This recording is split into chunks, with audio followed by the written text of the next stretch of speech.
think I might have. And we're live. Hello, everybody. With my apparently now less terrible webcam. Yeah, we figured that out. Yes, behold the not dead. Look at how not dead everything in there is. They look so good. Super not Mine would dead. be dead. They'd just be floating upside down. I'm constantly amazed.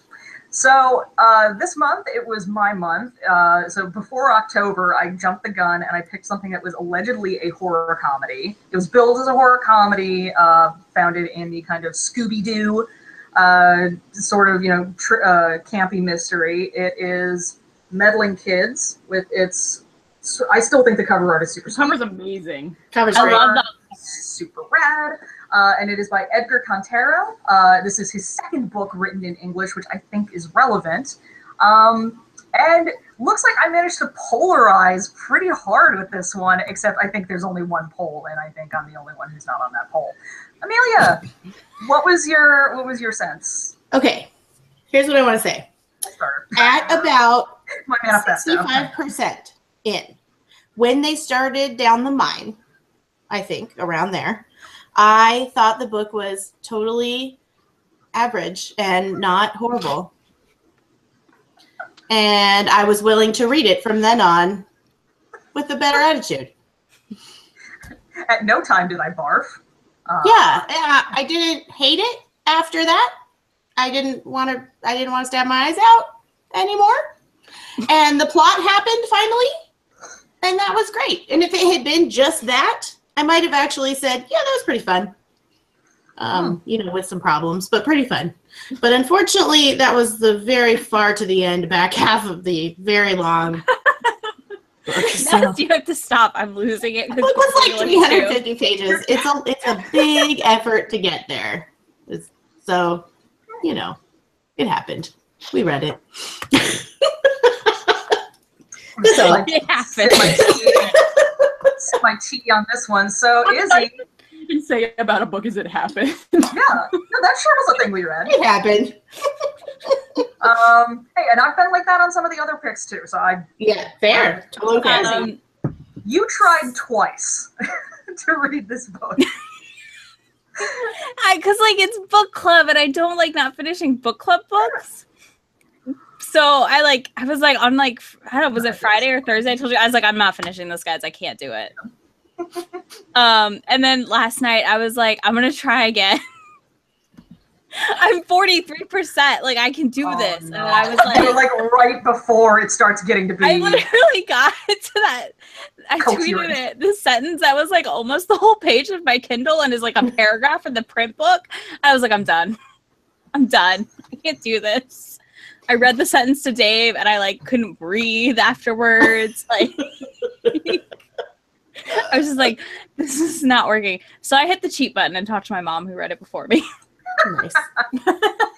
Valid strategy. Nice. She said it's a 3, but a low 3. She said it gets better at the end, and it definitely relies too much on horror tropes and stuff that she already knows. She agreed, needed an editor. I just don't know the last time I read a book that I went, yeah, this should be a novella. Mm-hmm. Less of this, please. Less of this. If this was a novella, this would have been great. If the book started where they went in the mine and changed basically nothing except got heavily edited, I think it would have been fun. That's I think if it had been edited. If they had an editor, if they chop 160 plus words out, under 300 pages, maybe could have been okay. It was too much it was like reading Game of Thrones, which I've read half of them now. I do the audiobooks, or Outlander, where they just describe all these things, and I'm like, I don't give a fuck. Mm-hmm. Let's get to it. Because it's 322 There's no bone in it. I don't book. care. No. It's 322 page book, and it's too long. But literally nothing happens until they go into the According to Goodreads, it's 360. So I don't know. Oh no, it's definitely the hardcover is definitely 322. Yeah. Huh. Interesting. Yeah. Maybe it's the pulpy paperback or something. Is more pages. Yeah. Except I doubt that's even out yet, since this is a brand new book. Yeah. Okay, I don't know. Weird. I definitely thought it was longer than that, and like, my Kindle was like, "This is gonna take you like It 8 just hours to felt read." And I'm longer. like, It feel longer. I So- don't read books that slowly, so yeah, I just no, So no go. Ness, fucking bring it. I can't remember the last time I hated a book more than this book. It's been brought. I hated this book more than Bearf.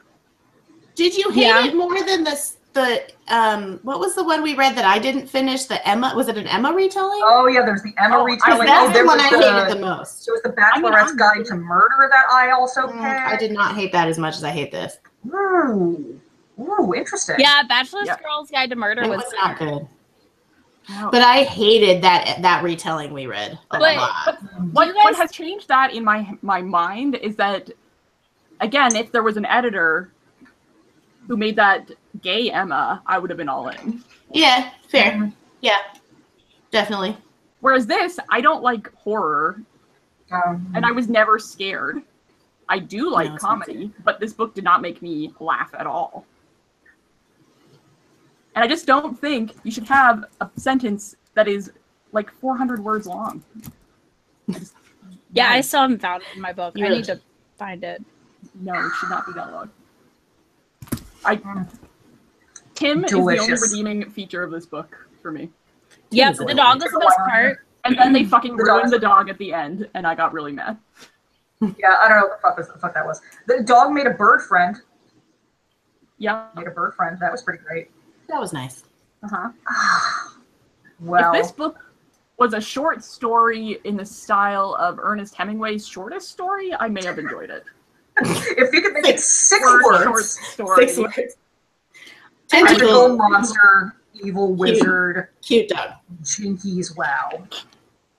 Like, I don't know, maybe it's just me. I just felt like the book was like, everyone, I saw a ton of people liked it.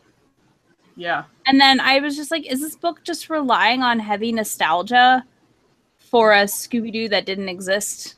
It kind that of felt fashion? like Ready Player One in that Yeah, I remember that. aspect to me. Like, Interesting. it's just like, enjoy all this without the like super misogyny that's in Ready Player One. Yeah. So it from that. But it was just let me throw all this like nostalgia at you, and so hopefully you won't notice this book. There's no plot Right. and no characterization and nothing worth reading. See, that's funny because one of my criticisms is that it was trying to have too many fucking plots.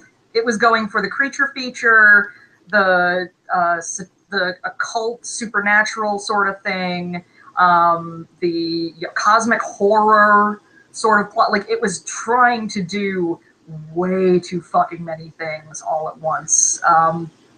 The way I thought about it was like, the latest Magic the Gathering set has a card that is a vampire pirate. And it's like, that's too many things. You can't be that many things. You need fewer things. And this was one of those books where it's just like, stop, okay? Cut back at least, like, you've got 10. I need you down to like a 5 or 4. Like, pick a few things, do them all the way through, don't half-ass them. And stop And then commenting you do on them. Stop commenting on them in the book. Yeah. Stop Like, oh commenting gosh, on this is weird. This is Yeah, there was weird. some, like, the writing was deeply bad. Like, when he kept referring to the book as a book, that I was like, I can't read. Like, oh, and in the next chapter, that was only half a chapter, literally written out these words. Yeah. The next chapter is only half a Right, chapter. like, I'm like, what am I ignoring reading? the chapter that was supposed to be a cliffhanger. Like, no, stop it. Why are you Yeah. breaking the When did fourth that wall in start? this novel? This is not a good idea. It had a And really weird idea. Later in the book, Izzy. Okay. Yeah, it played really like fast and loose with formatting and like. Not in a, Oh, it did not. yeah. I mean, that's already a question. For me. I can. That's yeah, not enough. that is So- our question. But So yeah, we're gonna get to the actual questions, but like just in terms of like I'm the person who picked this. I didn't hate it because this is like enough in my zone that I was kind of ready for random weird bullshit. But yeah, it was too many things. Like if you'd cut back on the things, he would have done some of them better. Also, like I agree now that I look back, I've flipped through a few of the pages now. It's like, yeah, some of the shit is like, okay, you could have at least semicoloned it. Like, no more commas, Edgar, no more. You've used up your allocation. I think what happened to the editor is she had a stroke from all of the commas places, and then they just she couldn't breathe. Or the excess adverbs, or the personification of literally everything that did not need to be personified. It wasn't just the hair, and we'll get to it, but like everything is personified. The trees are personified. The landscape is the fucking words. Like the book itself is personified. It's like the house could have been personified. Could have been a really cool element in the book had not literally every other inanimate object been a person. Agreed. It's too many things. It's too many things. So and the first half of the book and the second half of the book are just like so totally weird together. Like just in terms of like, what are we doing? Are we having like a road trip buddy situation, get the gang back together, or are we having a spoopy horror house adventure? Like, the fuck is going on? You're doing like, okay. But we do have some questions. This one actually got a bunch of questions on before I even had to write any myself. So the book, I think we all agree a lot of it is wordy for wordiness' sake. Mm-hmm. And like, I'm actually gonna, I think some of the purple prose is supposed to be like kind of a her Lovecraft situation, but also doesn't work like that. Lovecraft is. No. I think Lovecraft is the king of overwriting. Writing is good, but it's not bad in the same way that this is bad. I mean, like they're like going down the same road. I think if he meant the overwroughtness as an homage or at Lovecraft, that also failed. I'm sure he did. But the other thing is, like, I know you just told you that you thought it was supposed to be like I could see it being, but I don't think that was on purpose. Like I could like, from a critical point of view, like people read stuff into books that's not there, because that's what I thought it was at first. I was like, oh, well, he's probably being overdone for the sake of being overdone. No, I think this is just how he writes. Oh, but then he overdid that. Like, it wasn't a mild amount of overdoing, if that is even a thing. I do think this is his second book written in English, and I do think some of the like $15 words and abusive adjectives. Reconnoiter. Former Windows. No. Look, that is why you hire an editor. This is published by a major publishing house, right? Okay, so this idea that English is not his native language, and this is why he broke out his trusty thesaurus. Yeah, that's does not hold water for me. Yeah, I actually blame him less than the editor in this case. This is a poorly edited book. It's definitely on the publishing house to an extent. Like, there is easy stuff to fix that they just didn't. This is for we don't know how much control he got to keep over it, right? Fair. It's hard to know what's going on. Maybe they tried to edit it and he was like, no, and then they just published it anyway. Yeah, it's possible. I don't know. But regardless, a lot of that crap needed to be cut out. Like, it is one of the worst written books I've ever read. Mm-hmm. Blumhouse is the Blumhouse Books is the publisher. They are also responsible. It's Penguin Random House is the publisher. No, I've got Blumhouse Books Double Deck. That's an imprint of Penguin Random House. Penguin Random House. Okay, but I'm going somewhere with this. Calm your tits. They are Blumhouse. Wow, if you want to be an ass about it. No, I'm just. Oh boy, you guys are gonna dig it out, right? I mean, if she's gonna be an ass about it, yeah. Blumhouse is also responsible for the upcoming Happy Death Day movie. Okay. So, kind of wondering what's up with this imprint. Oh, it's Blumhouse. They're like a horror movie company, aren't they? Yeah, they are. Because I went to go they see should it. know better. Because I went to go see it, and I was like, Again. I think I've seen that logo before. It was great. It was a great treatment. One thing that I was wondering about is one of the things he does in the book, which is terrible, is he switches all of a sudden from prose format to like script format, where it'll say the person's name in caps. And then, and I thought maybe originally this might have been a movie treatment, and it got changed into a novel, maybe. that was the most jarring thing I think I've ever read, where you're like, I would go, like, I'm like, wait, are they talking to themselves? Is this supposed to indicate something else? Is this, like, what the fuck is happening when we went from full paragraphs to script? Well, and that's how you format, as I understand, I've never written a script, but you format a script and you capitalize the person who's speaking, and then they speak their line. And so I thought maybe this was a movie treatment that got changed to a novel, but then they forgot to fix those parts. So what I thought it was when he... Okay, I'm going to disagree with you guys. In some of the times that he did it, I thought it worked. I didn't hate it. When he did it, changed in the middle of a paragraph to going to a script format. Foolishness. Did it like whole scenes that way. I thought what he was trying to do is pull us outside of all of the characters. So that we were not getting anything that they were thinking. We were just getting what you would see in a movie like that. Sure. Yeah. Going on inside. I thought, had it been done well, interesting way to maneuver back and forth between the POV characters and then like pulling out for some of this like personification of the house or of whatever he was everything. Look at what the house is seeing, or like look at what everybody else is seeing looking in at these characters. Right. It could have been good. It wasn't. I appreciated that he tried. No, I saw like where I stopped. There was one instance that I was like, okay, this works. But in the beginning, you're like, what is going? Like, am I reading the same book? Did we just? I don't know. Yeah, it was not well integrated. He didn't do it well. Is the problem, right? Yeah. So like, it didn't make sense. There were some paragraphs where he literally did both, which I was like, and some of them where he's just like he did it, and it's just one person saying a line with like no stage direction, which I thought was also maybe what he wanted, so that we could see. Right. Yeah, he had like stage direction. Yeah, which again could work really well if he did it properly. But like doing it in a line, you can do that in prose. Yes, you can. There's no reason not to do it in prose. That's what I don't like. This is easily done in prose as well. The other one is he didn't commit to any of like to giving stage directions as like a thing. He didn't like commit to any one thing that you do. So he didn't do the screenplay format, which you have a much better idea about that than I did, which is snappy dialogue is hard when you have to write. I was trying to think of one of the classes I'm in right now is basically find good things to say about bad research. So I was trying to find good things to say about this novel.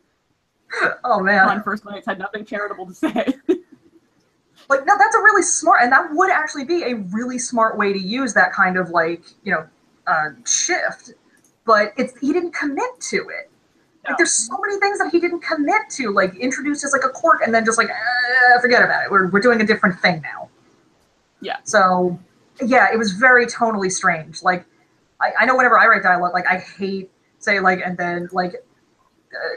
Alice said Alice, but what about this? Said Bob. Well, no, that's stupid, said Alice. Like, it slows things down, and if you want like that zippy Tarantino-y, like blah, blah, blah.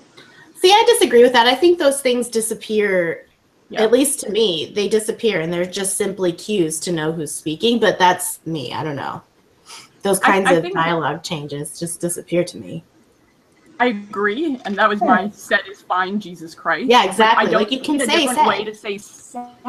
Just say said. I don't need in tone or breathed or like just said. Said is an invisible word, and it just tells you exactly who's speaking. Yeah, I think it's much better often served to a reader to say said, is my understanding, than to use like crazy words too. Like, I'm sure there's I feel like there's research on that. I don't know. There is. I mean, journalism, like J schools have done research on this. Said is invisible. People read over it. They just use it as a marker to see who is talking. Right. Yeah. The only time I've ever noticed said was when I was listening to Lockdown on audiobook. It was the John Scalzi thing, because it was just like so-and-so said. So-and-so. Locked In. I'm sorry, not Lockdown. Jesus, that's the prison show. Locked In. I was listening to Lock In on audiobook, and it was like it would have been on paper a giant chunk of dialogue, but they were short sentences followed by said the character, said this, said that. And that's the only time I've ever noticed it, was when it was like kind of in a brick of dialogue. But this was never a brick of dialogue. It was always just like 3 or 4 lines, and then you go back to normal prose. But I say normal, but you know. So we had wordy for wordiness' sake, and then has Edgar Cantero ever met women before? There was more stuff in the first question. Oh, I thought this was us talking to each other. Nope, there's more. No. That's these. We can move on from that. We talked about our page-long sentence. Yeah. The word choice is off too. Yeah, I thought. The newspaper. No. The newspaper article was not even a bit newspaper-ish. Oh. Yeah, that newspaper article. Like, has he read a newspaper ever in his life? Because that. That was supposed to be a fairly large-ish newspaper? No.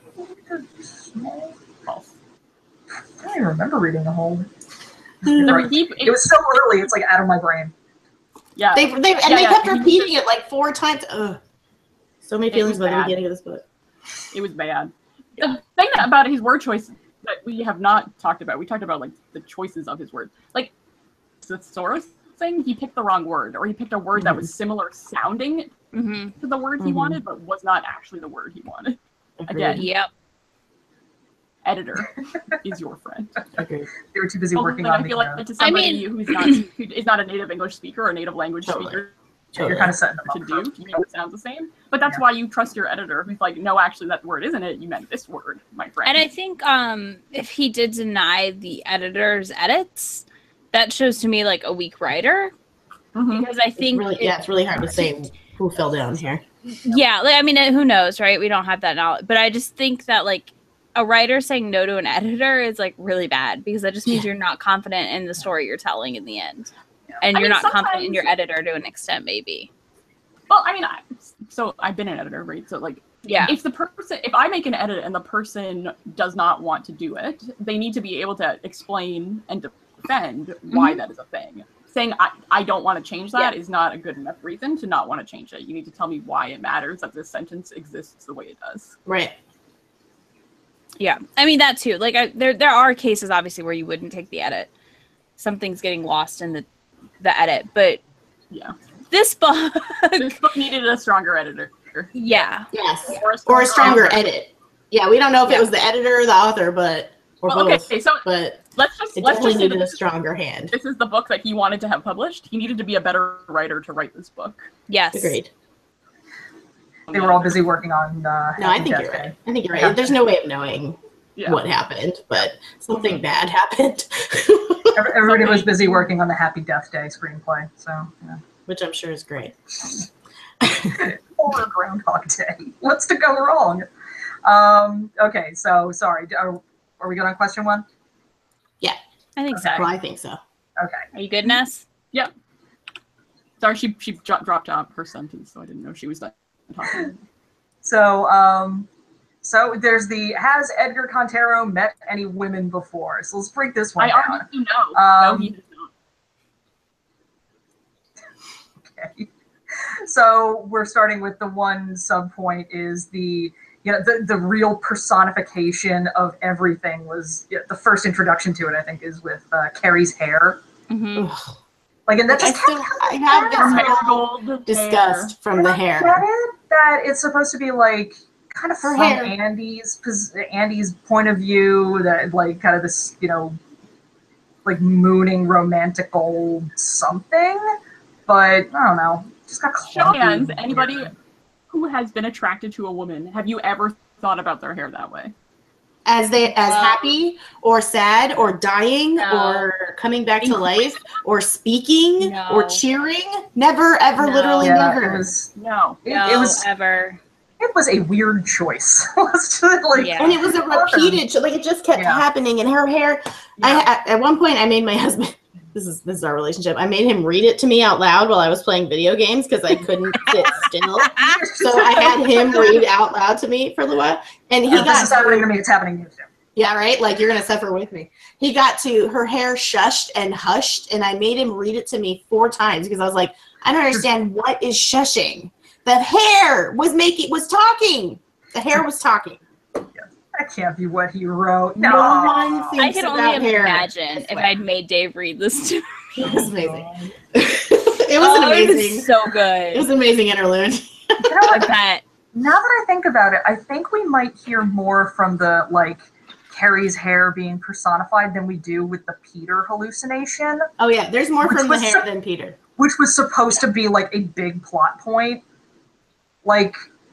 I wrote a question about that, so yeah, I'm glad you did, because it never made any sense. So, he just drops shit. Like, he tries a thing and then, like, forgets it after 15 pages. I'm done. I'm gonna move on. Yeah. Okay.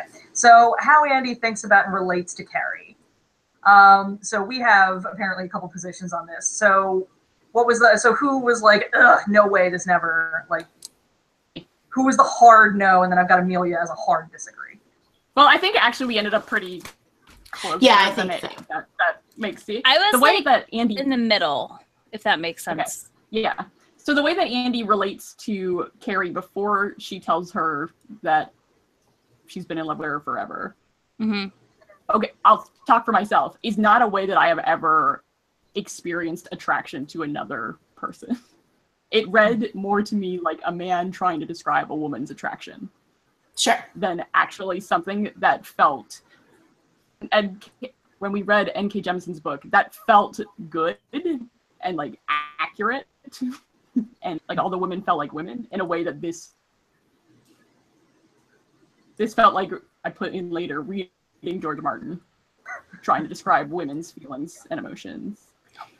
At the beginning, I agree with you. As it went on and they started to sort of come together, I thought it was, for me, it was pretty relatable for me, actually. I have been that hella awkward, and I have been that hella unsure of both my sexuality, my feelings for someone else. And so the awkwardness around it felt very genuine. The way she like checked out women felt a little masculine, for sure. Like she checked out the lady who turned out to be the big bad later a lot too, where I was like, because it's like she hadn't been doing that before, and it just came out. Well, and she also at some point she says, I'm not, she basically says, I'm not gay, I just love you. And then later on she's checking out women. So I'm like, get your shit straight, guy. But he does, this, among other things, problematic. I thought that like eventually, like it kind of read for me as going from like party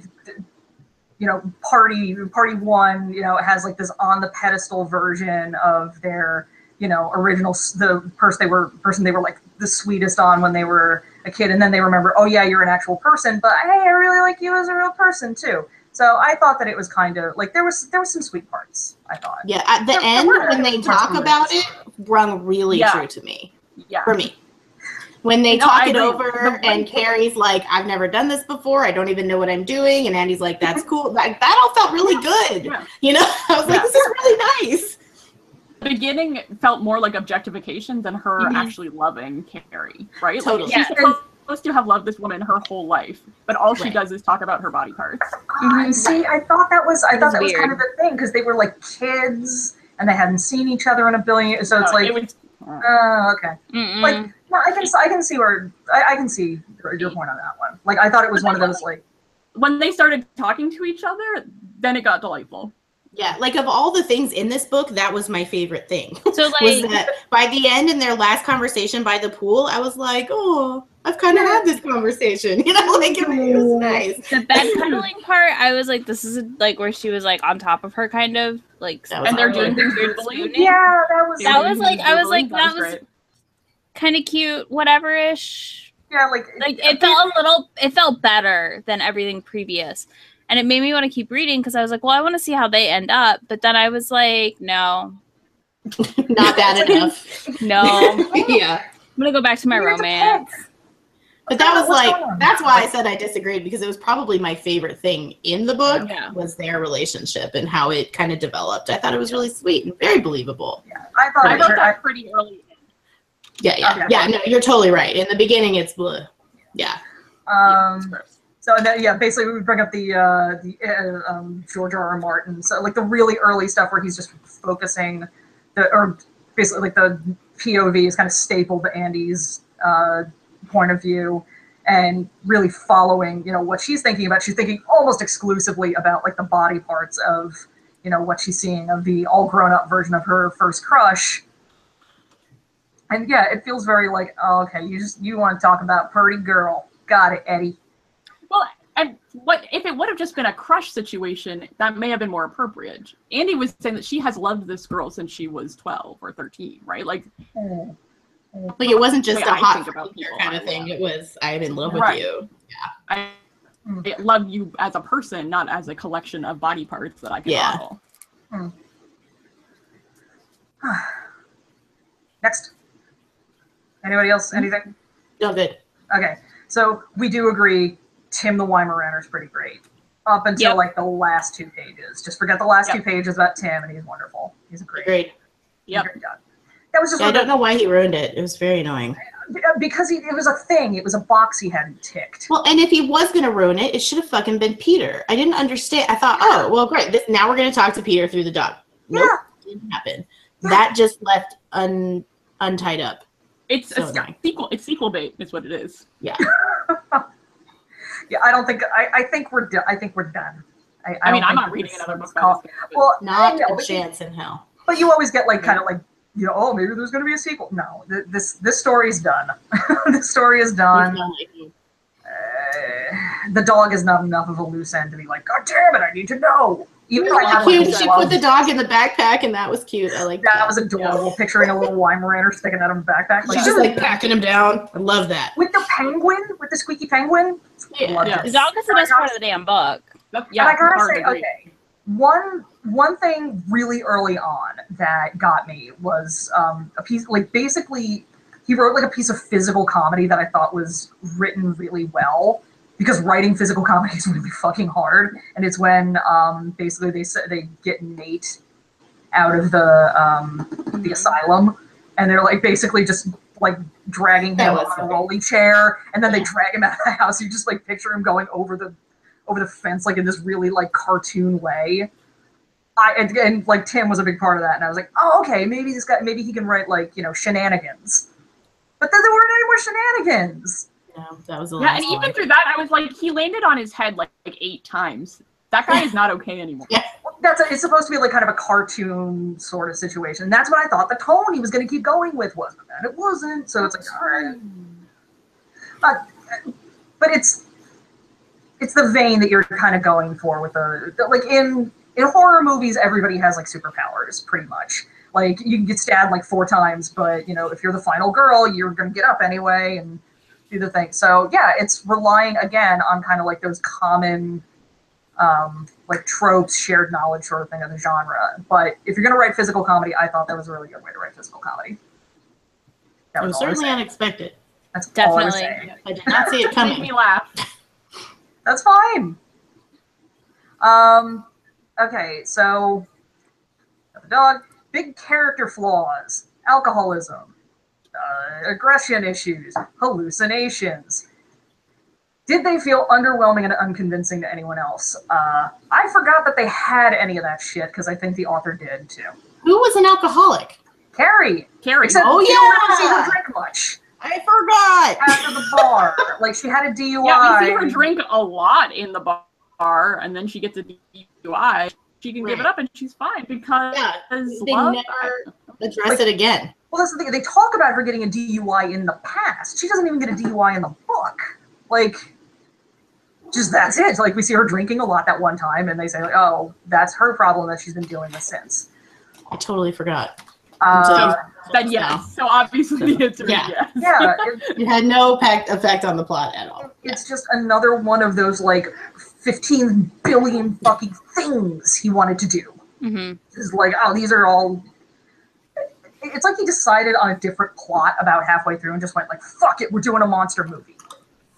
Well, I think what he was trying to do with them is make that Dunia, or whatever her name is, reveal, like, even more...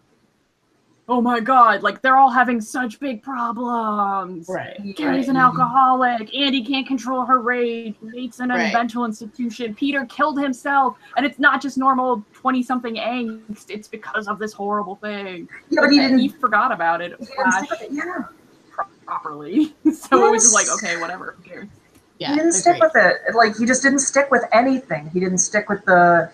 adding screen direction. He didn't stick with breaking the fourth wall on a regular basis. He didn't stick with the script format. Agreed.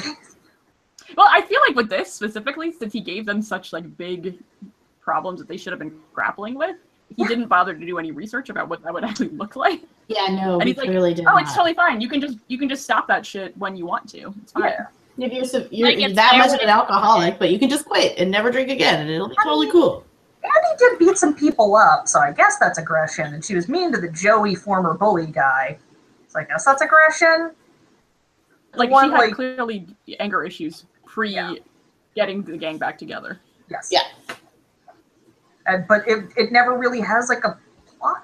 Like, it's just kind of there. The thing I was really annoyed with, and I'm kind of going to bring a little bit of current question 7 up here, is the Peter hallucination should have been like a big thing that keeps happening in the book. It was very sporadic. There's a reason for being there. There. It's the classic Chekhov's gun with no purpose. You can't do that. It had nothing. It never went off. It's supposed to go off. You're supposed to find out that, like, and also the thing is, like, it reminded me, have you guys ever seen An American Werewolf in London? Oh God, like a million years ago. Yeah, so there was like the American Werewolf who is in London gets bitten out on the moors, and he had like a hiking buddy with him, and his buddy just gets torn to shreds, and his buddy keeps showing up at moments when the werewolf is going to go do some shit. And it's like, yeah, go, buddy. And he's like really fucked up with like old timey special effects spirit gum makeup. And I thought that was what Peter was going to kind of keep being. He was going to keep popping up like, good going, Mr. Warlock. Woo. Like, I thought he was going to be more of an, like, just popping up to be like kind of a snarky asshole and help give us our comedy beats in this horror comedy. But then he forget about it for like 200 fucking pages, and then suddenly like, oh yeah, there's the other one. Yeah, he was just sort of like the worst portrayal of mental illness ever. Like, really it was bad. Supposed to be like, that's why I thought it was going to be supernatural. That's why I thought it was going to be supernatural. It never happened. This like extra passenger in his head that keeps showing up and like occasionally does spooky shit. But I thought it was going to be the real Peter at some point, but it never was. Yeah. Really excited when I thought it was going to be that piece of what's-his-face's stupid soul that was like stuck in him. Oh, but yeah, then he the that one too. Yep. Yeah. I was like, that could be cool. But no, okay, we're not doing that either. That would have been totally cool. What Terror was going to be, and then was like, I'm not going to commit to any of them. We're going to put them all in the book, and it's going to be great. He actually specifically says, like, no, that's not it. no, I didn't cause you guys to go fucking, like, if we can believe her. If we can believe her. Right. So, basically, underwhelming, unconvincing, barely there. Oh. And kind of offensive. Yeah, in multiple cases, kind of offensive, for sure. As far as they were there, yeah. Like, when they did show up, not great use of it. So, if we've got that, I think that a lot of the book's problems was that since it was basically Tropetopia, it went really hard on the tropes, and it was just live or die by how well you've got like this shared knowledge of like horror tropes, like standard horror structure, plot lines, that kind of thing. Like, it was supposed to be like kind of fun, light nostalgia with the kind of Scooby-Doo thing, but like, you don't like horror, you don't do any of this stuff. Did it make any fucking sense to you where all these plots were coming from? No, it was just a hot mess. It's just like shit is happening and it's just okay. And it wasn't even good shit. Like, I don't understand the point of this kind of thing. Like, the comedy scary movies, or like the movie that was supposed to be funny but also scary. Like, those things aren't, because they're playing on shared nostalgia and shared understanding of what the genre is supposed to be. I just don't understand what he was trying to accomplish with this book. Mm-hmm. I will say, have you guys, Amelia, have you seen Tucker and Dale versus Evil? Yes, loved it. That is that definitely relies on like the shared knowledge. As, for sure. For sure. Okay, Tucker and Dale versus Evil has Alan Tudyk in it, so you know it's good. It's basically like two hillbillies go out to the woods, and but they're I've seen this. Okay, so it's Shaun of the Dead. And it's like the teenagers. It's like Rosencrantz and Guildenstern for horror movies. It's like they flip around the point of view, right? My argument is that this is more like Scary Movie than it is like anything that doesn't. But it's not even as good as that, which is saying something. Okay, so it's like Scary Movie 7. Yes. Yeah, what are we up to now in Scary Movie? It's whatever that is. No, it's like the parody of Scary Movie. Yeah. Yeah. Yeah. I mean, I will say this. Well, we're not on the question yet, but I'll say there was one laugh that I had that I thought was a delight. But we'll get to it next. But yeah, I didn't really, it didn't feel Lovecrafty enough. It didn't feel scary enough. There was no suspense. There was no sense of fear. I didn't even care what happened to any of these people. There were people that died and I didn't care about that. Like, I just couldn't be arsed to care about anything happening. He really didn't build any like shared emotion around any of these characters for you at all. They were like little paper dolls moving from one like trip through the horror movie, cycle to the next one. Well, and everything had potential, but it never came together. Like, so I really like mines and creepy tunnels and things in general, but this mine scene in this book didn't go anywhere, and the scary things they did find down there never got followed up. I mean, okay, so the things came back, that's fine. But in terms of like the guy they found in the elevator, never really. Yeah. Oh, he was part of a red herring. There were too many red herrings for a book. Way too many red herrings. Like that, I don't care now. So why did I even bother reading that? Yeah. So Micah, since wants to be a horror comedy, that's really hard to do.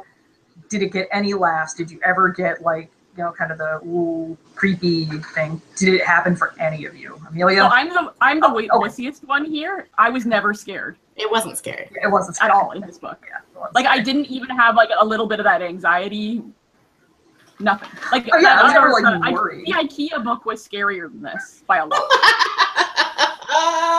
Yes, and that is saying something for sure. Yeah. I never had to put this book down because I was too uncomfortably scared by what was happening. Yeah, I mean, like, the fog thing when they were camping was kind of creepy, but even then, the thing is, I didn't care about them. So even if it was scary, I wasn't going to get scared because I wasn't concerned about the characters and what was happening to them. Somebody has to get the dog out of there, so I cared about that. True. Cared about Tim. But I was like, the dog will be fine. Like, what else? The dog's the smartest one there. He'll be fine. Yeah, he is. True. I already said I got a laugh out of the physical comedy, like just guy getting dragged over a fence there. A little at the physical comedy bit, but that was it. Like I got a couple Nate's frustration with Salem made me laugh a lot because I have a very similar annoyance with how all people who are pagan have to believe in all the things.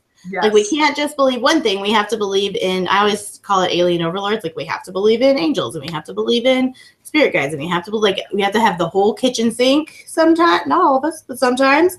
And so when he was like, everything weird goes back to Salem, that made me laugh a lot because I thought it was very accurate. That's the thing. He almost had like a coherent character in Nate.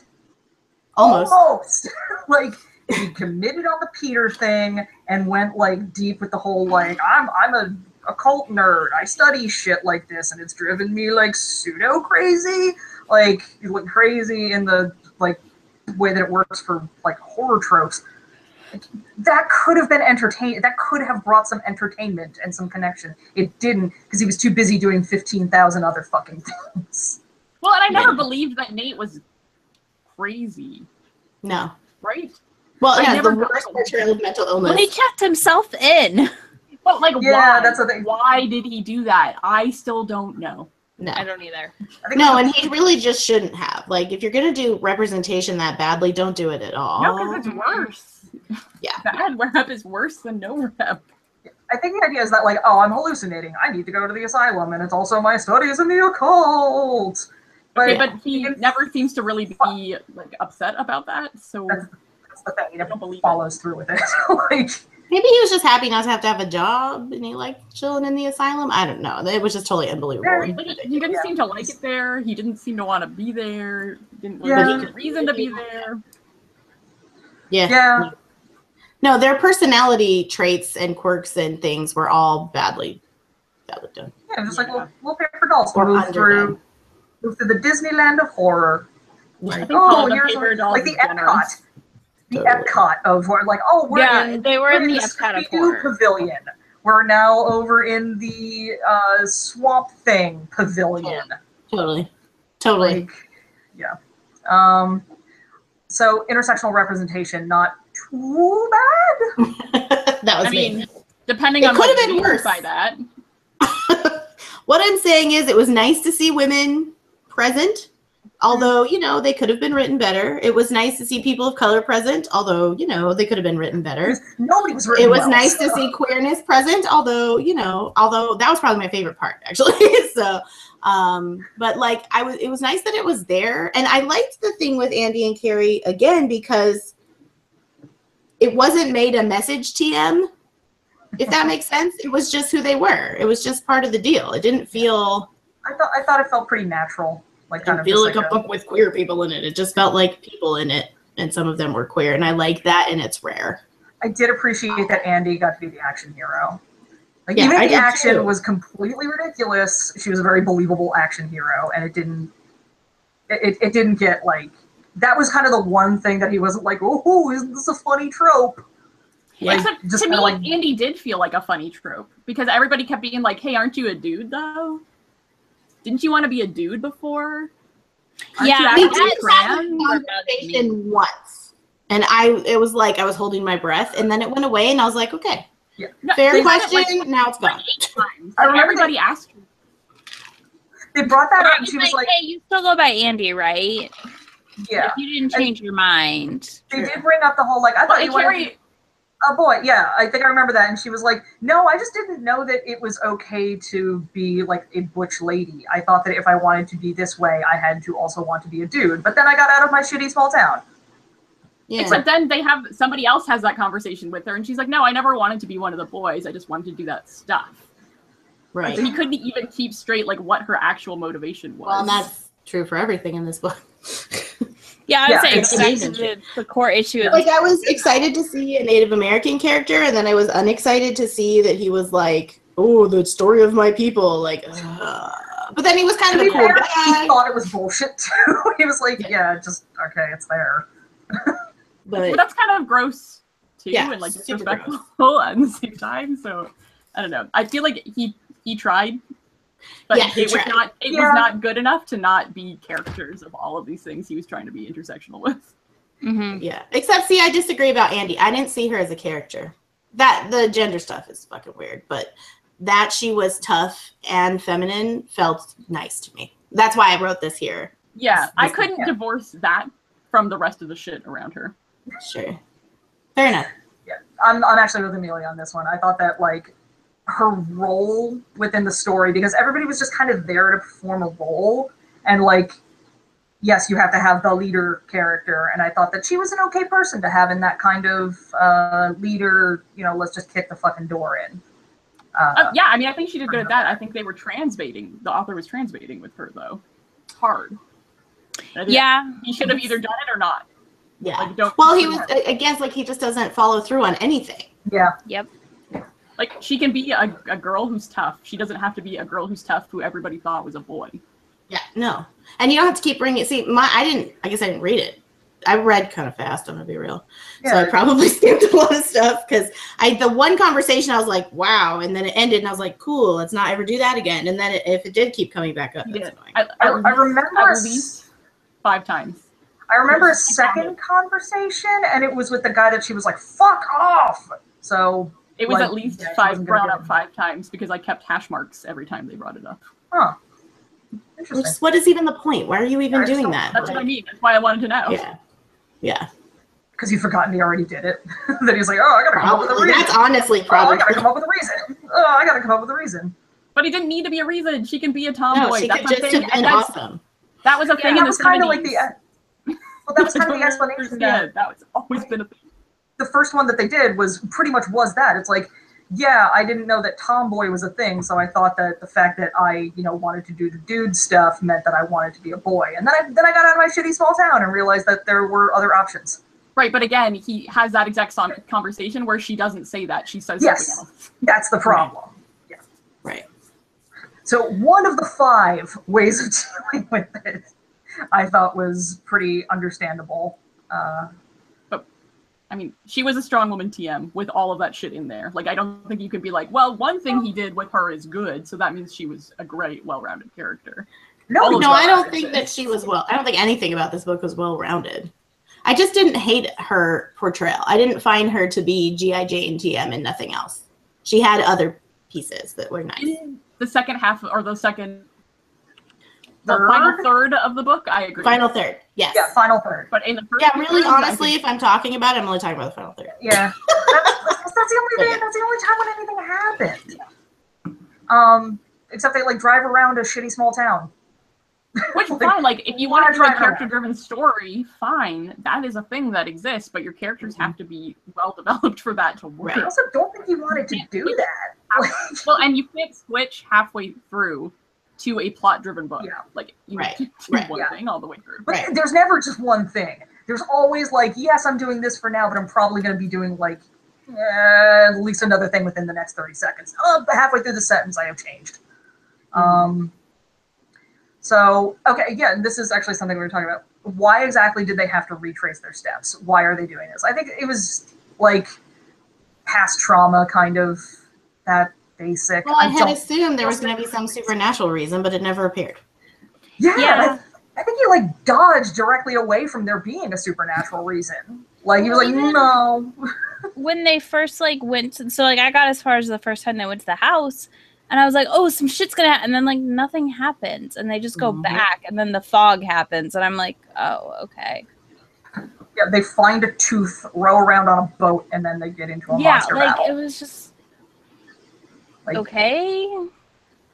It's very, this happened, this happened, this happened, this happened. Mm-hmm. Like, it would have made sense if it would have been supernatural stuff. Because then the fact that none of them have a reason for wanting to do this. And, like, Andy's super sudden desire to, like, I need to get everybody to act together and we need to go right now. We can't wait. It has to happen right now. Would have made sense. But then it explicitly says that is not the reason why this is happening. Right. I was just waiting for that to be, and then it sort of headed there, and I was like, okay, this makes sense. And then it just, no, just kidding. You're just 25-year-old losers. And I was like, what? Has Edgar been 25? Right? Seriously. Chronologically, that must have happened. I mean, not necessarily. He could be 17 for all we know. No, he's an adult man. That would make a lot more sense. Right? Yes. No, this book was written by a 17-year-old, then I take back everything mean I said about it. He is decidedly not a kid. He's actually written a bunch of stuff. He was born in Barcelona in 1981. Oh. Okay, so then you have no excuse, sir. No excuses. Nope. Okay. Yeah, we got, here's the full Peter question. What the fuck is the point of Peter in Nate's head? Did you see Peter as the necromancer puppet coming? Also Dunia as Damien? That whole, like, reveal was such a fucking mess. Such a fucking mess. Guessed it was the author right away. Because it was not complicated. And they never really explained it that well. Or I just read over it really fast, to be fair. So I didn't finish the book. Got almost halfway through. Conferred with my mom on the plot. Good luck.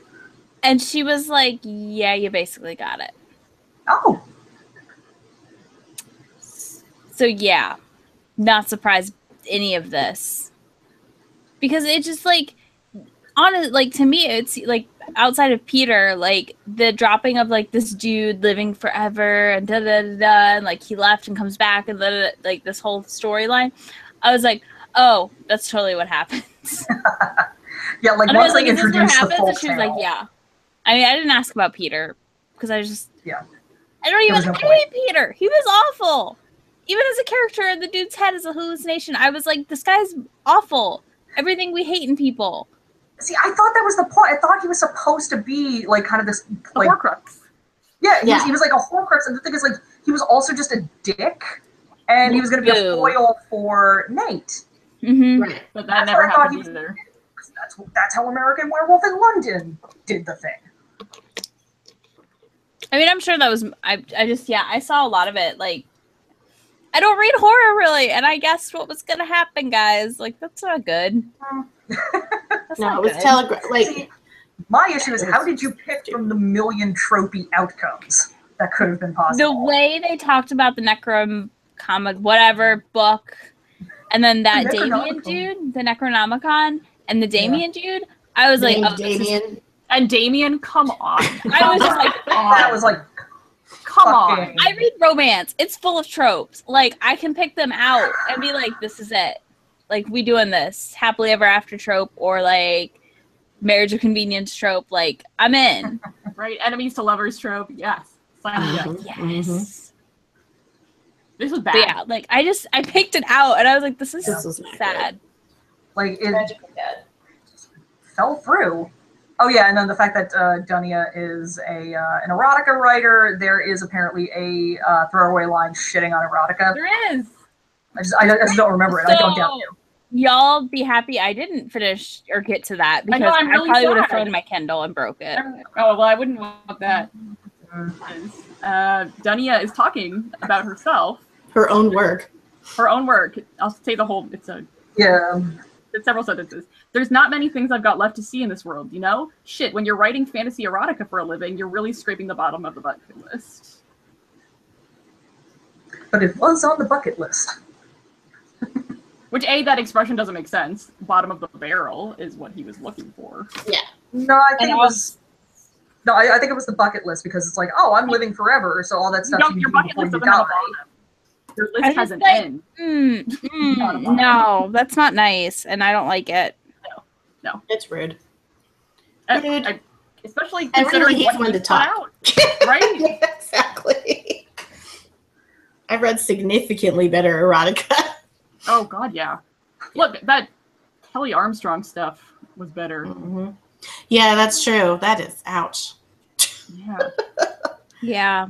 Fact. Pancake sex was better than this. The Eternal Highlander was better. Yeah, the Baird and the Bayard. I think I would have hated those much more. Yeah. I would. I see. I think, and I'll explain a little later once we're done the questions. Okay. Dude cannot write fight scenes. I'll admit, fight scenes are hard. These are not good fight scenes. Well, then don't write them. If you can't write a thing, don't put 6,000 of them in your book. They're so long. There's so many. I feel like just like not even like full blood, but like a lot of his scenes that are like action-y early on. I'm like, really. Which is like you wonder again if this was supposed to be like a screenplay. No. And she has an action scene that's one sentence. But it's not a short sentence. It's just a really long sentence. They're terrible. Why? Then the last one are the Goodreads reviews as always wrong. Honestly, I don't know if they are because they're generally like 4 stars or 1 star. There were a lot of 5-star reviews on this. I was pumped when you picked this, right? Because I had heard good stuff. Yeah, and I just like Liberty reviewed it on all the books and made it sound really good and really scary. Liberty did? Yeah. Well, like, okay, I don't know if she reads a lot of books, so maybe she didn't really remember it. I think the article that got me to notice this one was like an NPR like. It was some like professional book reviewer who was like, "This is really fun." I'm like, "You're right, that does sound fun." So my friend rating is a 3 average. There's 5 of us who have read it. I haven't read it yet, so. So yeah, and then I see a lot of like 4 5s. Like, this was great, I loved it. Yeah. And then there's these like random people like us who are like, this was not that great. The two reviews that come up first for me are both 5-star reviews. Same. One of them, best book of 2017. What? No. Yes. I've got a 4 or 5. I'm offended by that. 4 2. This book has 2,500 ratings. Mm-hmm. The most ratings it has is 4 stars. Then 3 and 5 are pretty much tied. Then a few 2 and very few 1s. See, I'm seeing nothing but like 1 and 2 stars and like a big chunk on the. Oh my god! Wait, I'm wait. This best book of 2017 at just over 330 pages. There's not a wasted word nor a wasted sentence. Okay. That's pretty funny. So here we go. I actually found the numbers: 908 4-star reviews. There are 594 5-star reviews. So that's quite a lot. You guys, it kind of makes me want to get back into writing. Huh. Right? 254 2-star reviews on Goodreads and 89 1-star reviews, of which... Huh. Like, I'm not a great writer. That's very surprising. Like, I guess it might just be how they're sorting for me. I don't know. You might, I clicked on the rating, and then yeah, I'm looking at the book data thing now. So, but just like my, it has 3.66. This girl who says it's the best book of 2017 did get a review copy, y'all. Not to say I've given bad reviews to books that I've gotten review copies. I have too. As I was saying, not to say everyone does this, but maybe that's tempering her review. It's absolutely unlike anything I've ever read. That's true. Yeah, that's fair. It has more adverbs than basically any other book I've ever read. I do fear that the average everyday reader looking for an action adventure will not be able to peel back the layers of everything the author has done here. I don't like reviews that do that. Honey, because then that makes it seem like anybody who doesn't like the book is just too dumb to get it. Yeah. That's not a helpful thing. She does like Patrick Rothfuss, so okay, whatever. I mean, like, I want to give her the benefit, and I'm sure this is a great book for some people, but maybe we're just not that good. You're not the target audience. Honestly, although, to be fair, we have somebody who doesn't read horror at all to some people who read and love horror, right? So, like, it should have hit at least one of us in a good place. If I can go, I'm going to give this a 3. You are? Yes. That's really? Because it doesn't sound like. Because I still had fun. Like, I don't have a good explanation for it, but between like the pacing was the pacing was ridiculous. But when it hit for me, it really did hit. Like when they're sitting around the diner talking about the plan, and Nate just like freaks out, like "Fuck Salem! Not everything has to go back to Salem." That always did make me laugh. Every time they talked about Salem, it cracked me up. Like that kind of works for me. The idea of like the pirate who summons like I can appreciate when shit just gets completely fucking ridiculous. Like if you're, it's the Harry Dresden principle. I've been reading the Dresden File books, and they all end in complete and utter fucking like turn the amp to 11, and it works. And it worked enough for me that I can give this a 3. Because I like those horror tropes. I liked the idea of, there being a kind of an asshole foil riding shotgun in the one guy's head. It was good enough for a 3 for me. And frankly, I know that you hated this more than like that Outlander book, than the Pancake sex one. Those ones would have made me want to claw my own eyeballs out the way that this one clearly made you guys want to claw your eyeballs out. But that's because because you can follow what's going on there in a way that would feel like fucking ancient Greek to me. Well, we'll find out. Yeah, we're about to find out. Let's do ratings real quick, and then I'll introduce next month's book. I already did 3. Amelia. 1.5, and the half is for the awesome pool conversation at the end between the two awkward possible bisexuals, which I've related to very, very strongly. Izzy, you're a DNF, right? Yep. But of the part that you read. Like a 1, maybe. Like, I really wasn't hungry, and Dave was like, but you gotta eat. And I'm like, but I'm not hungry, so I'll just eat the 1 nug. If I have to. Yeah, like, if you're gonna make me. Now I'm out of tea, but I still invite you to bring it. So, based on Goodreads is what those stars mean. I'm going to have to give it a 1, because 1 means I did not like it. All right. If I could give it 0 stars, I would give it 0 stars, because it does not deserve any of my approbation.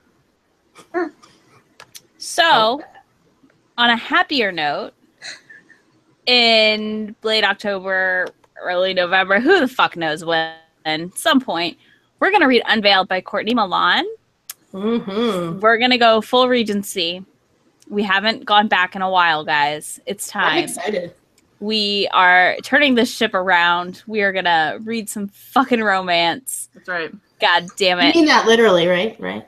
YA romance? Because then I might as well just like... Nope, no, it's not YA. It's Regency. Just wait till my fucking pick. I am done trying to appease you. This is a enemies turned lovers, I think, situation. So one of my favorite tropes. I'm sure it will properly torture Liz, and I can't wait. And Rosie too. I know. I'm really hopeful, honestly. Like you have like super broadened your book horizons. I feel like with book club. So just FYI, guys. The Kindle version of this has enhanced audio and video content. Yeah, I know. So $3.99. As you read through, you can click the button and it will do a little video or a little audio for you. I'm very excited. I've not had one of these yet, you guys. I never have seen that before, so that'll be interesting. I know. I had taken this out from my library, but I think I'm actually gonna have to buy it just for that. It's like $4 on Kindle. Yeah, like, exactly. Super cheap. But yeah, she's Ash Turner's waited a lifetime to seek revenge on the man who ruined his family, and now the time for justice has arrived. And he instead finds himself drawn to a tempting beauty who has the power to undo all his dreams of vengeance. Amazing! I can't wait. Courtney Milan's like really awesome feminist romance writer as well. So there's an interview there with Tessa Dare, who is one of Belle's very favorite authors ever. I adore her. That's a ringing endorsement right there. Yep. I am actually reading a Tessa Dare book right now, so very excited. Yep. So we go back to the Epcot of you guys' tropes after having visited mine. Yep. I'm excited. Oh no, Courtney Milan is no Epcot. Mm-mm. Yeah, I don't think she has like a ton of tropes. She usually sticks to one. Yeah. Executes nicely. Yeah. Oh, okay. I was about to say Sweet Hamilton novella short stories. You guys literally just put it in a very hyper-specific context of a plot line. Like, that's a trope, guys. No, that we used. But she does the one trope. No, I get it now. The one. Yes, it's not the Epcot. We're not traveling. It's a callback to a thing that happened literally 20 minutes ago. Yes, now I get it. Hence why she's lost. No. Yeah. I kid. So yeah, thanks for hanging out, everybody. We'll see you in a month-ish. Sounds good. Bye. Okay, bye.